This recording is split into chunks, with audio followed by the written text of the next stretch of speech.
Hello, I'm Mark. I'm Casey. And I'm Patrick. And today we're going to talk a little bit about supercharged wrapping. But first, let's roll that title.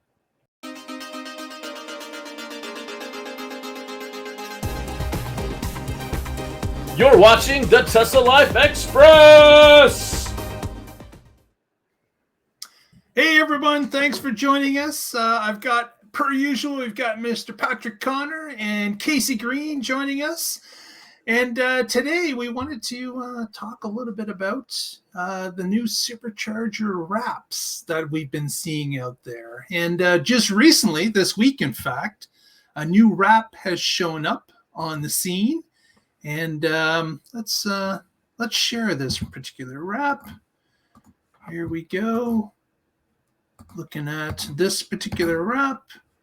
And we've got Hong Kong has hit a new milestone of 400 stalls up and running. And this version 4 or, version 3.5 depends. But this particular cabinet we've seen out there with some wraps, but this one's kind of unique. We've got basically a cityscape on it. And of course, the number 400 as well. And of course, if you followed the news previously about these supercharger wraps, we've seen to this point just a number of flags of different milestones that countries have reached.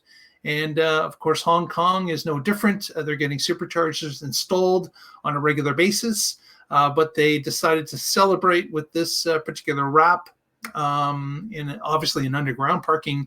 Actually, a lot of charging in Hong Kong is underground because of lack of space. And of course, buildings have the charging ability in their basements as well, and pipe them up for charging. You can also see in the foreground here of this photo that they've got a level 2 available for the other side. So awesome. Those are always welcome at superchargers because sometimes you're there for a little bit longer.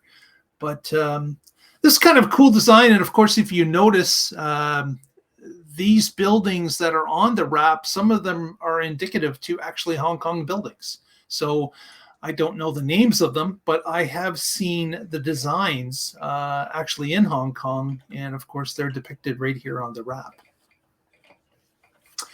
But what's kind of interesting is that others, of course, as we mentioned, have shown up with flags. But of course, Hong Kong can't really show up with a flag. We talked about this a little bit before the show, that there's been some social problems with a little political tension there. Political tension, that's a great way of putting it.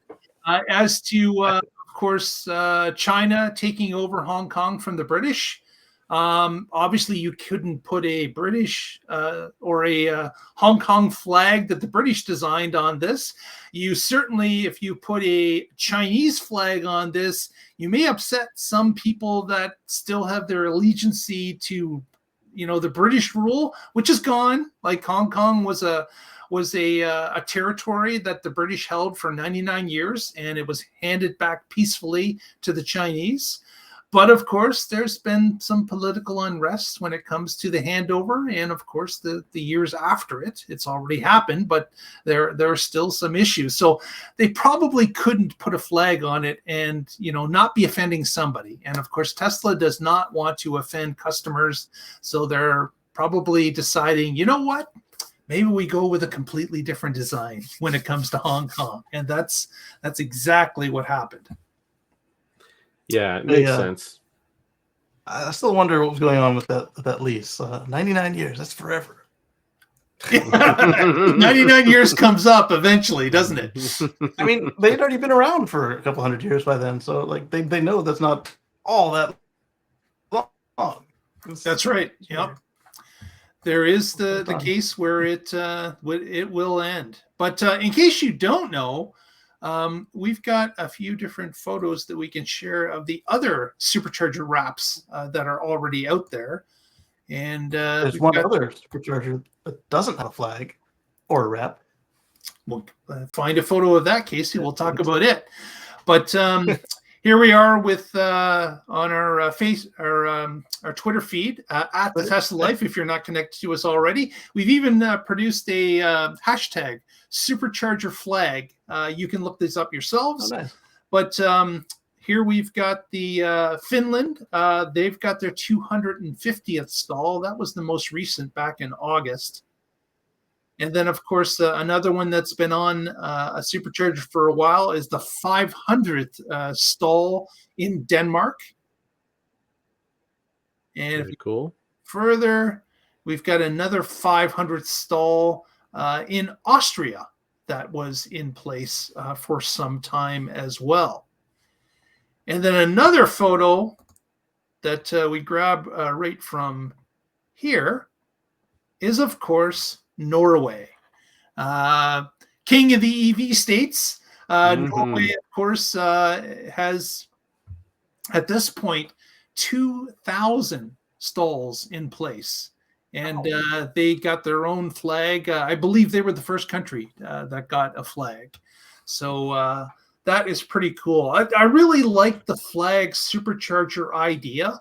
I think I think it's an excellent idea. Obviously, they had to do, again, as mentioned, something a little bit different for Hong Kong. But when it comes to the the rest of Europe and other places, here's hoping for Canada and the US. We've got that special, of course, red charger that we've seen in the US, which was a milestone of the number of superchargers that have been put worldwide, I believe. So it's an excellent idea. I think that they should roll this out, and it looks like they are, and it will continue to roll out. I noticed that the numbers are sometimes going down as to the number of stalls. So they're obviously working with what the country has installed. And of course, there doesn't seem to be a meaning to having, their 400th or their 250th or their, 10,000th. It's something that is basically whatever they want to celebrate in these countries. But I look forward to seeing, Iceland's 35th charger. Hawaii, great thing for the States. What about breaking out the states a little bit? That's a good idea. I like doing it by state. Having the bear on the side of the ones for, say, California, the California bear, that would be great. Portland, Oregon could have their own. I think the states would be a great idea. Yeah. So, hey, Tesla, if you're listening and you are going to do an Oregon one, use the backside of our flag, and people will be like, "Wow, they're in the know," and it's way cooler. We're the only state with something. I didn't even know there was a backside to the Oregon flag. Yeah, a little bit of trivia. Okay, all right. So this is something that obviously has started to take off at Tesla. I don't know what team is doing this. Probably someone in the marketing department has come up with this idea, but they're starting to roll it out, and it'll be interesting to see what other iterations appear out there. Do states show up, or is there going to be maybe a rural versus city or something else that would differentiate superchargers where they're at or how they're being used? It will be interesting to see. They could do many things. They could indicate that maybe it's some pictures of some Tesla vehicles as a wrap, showing the Cybertruck light bar, or maybe there's a wrap to signify that it's a green light for towing. There's some sort of signification that this is an excellent towing fill up spot as opposed to the others. It's a great idea.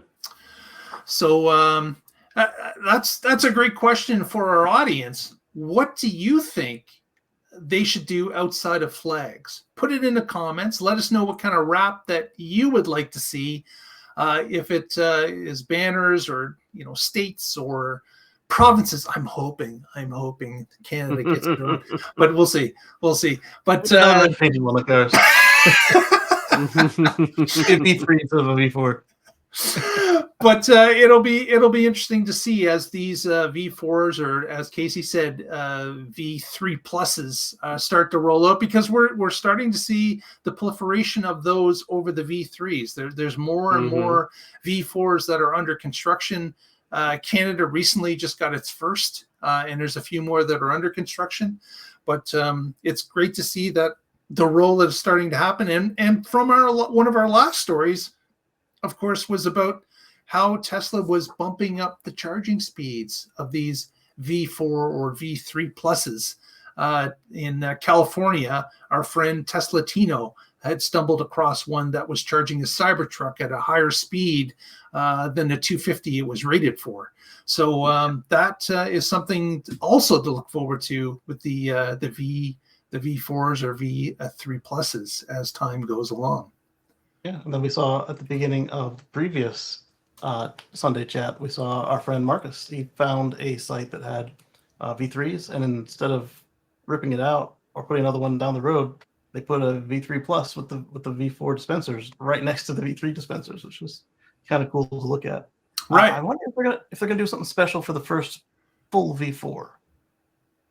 That's interesting. 1,000 volts, all that. Exactly. Yeah, they should. Patrick, in your neck of the woods, I believe it's Wilsonville that they got the V4 installed. You were actually out there to visit it, right?